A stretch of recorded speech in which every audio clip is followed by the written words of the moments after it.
आज का हमारा टॉपिक है प्रश्नावली 3.1 का क्वेश्चन नंबर 3।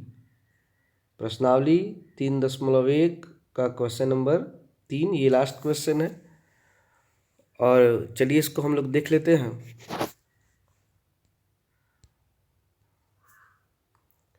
क्वेश्चन नंबर 3 है कि 2 kg सेब मतलब 2 किलोग्राम सेब और 1 किलोग्राम अंगूर का मूल्य किसी दिन 160 रुपया था।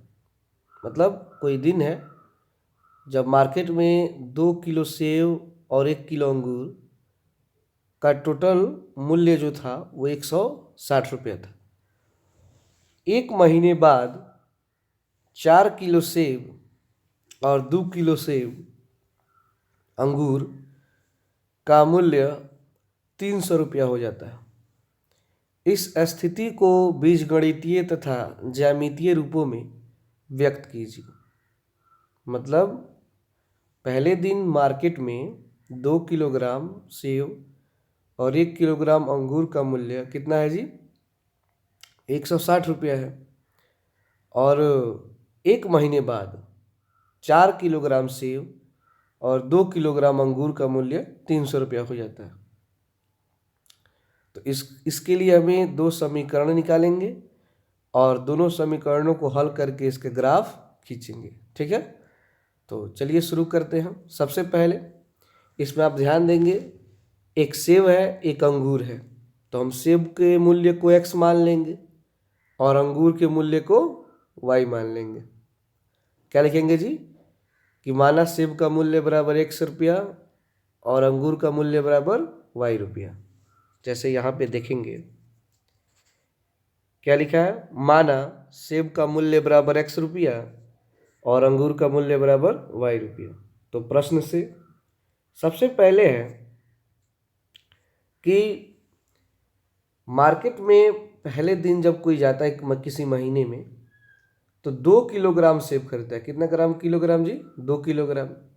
और 1 किलोग्राम अंगूर खरीदता है। तो सेब है x और अंगूर है y, तो दोनों को मिला करके कितना रुपये देता है वो? 160 रुपये देता है। इसे हम मान लेंगे समीकरण 1।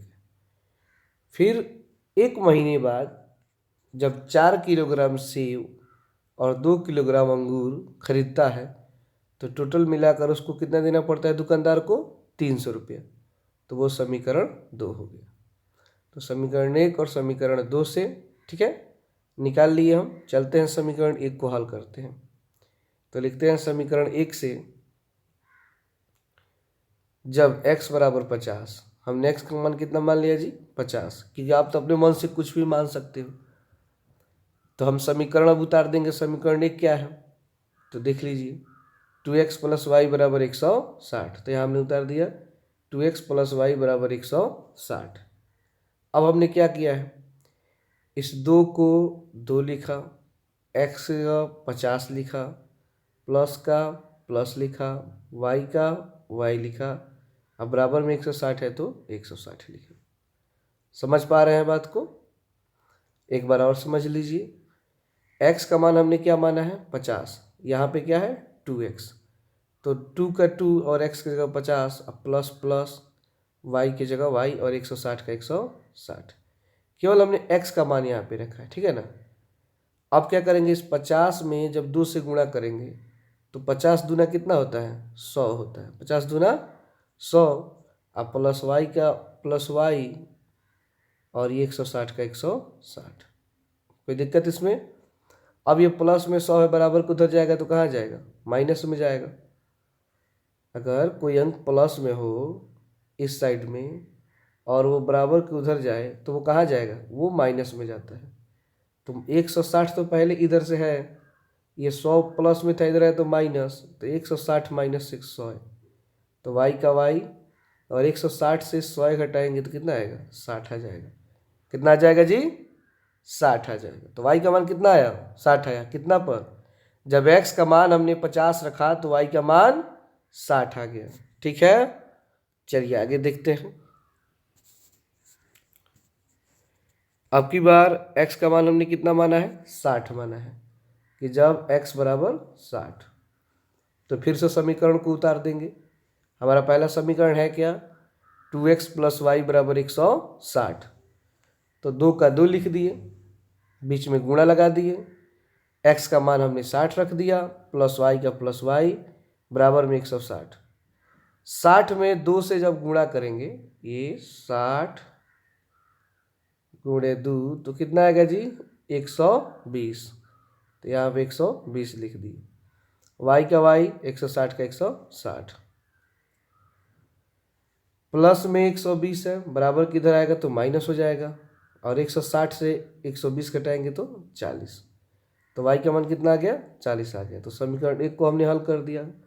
क्या आया जी हल में, कि जब हमने x का मान 50 रखा तो y का मान 60 आया, जब x का मान 60 रखा तो y का मान 40 आया।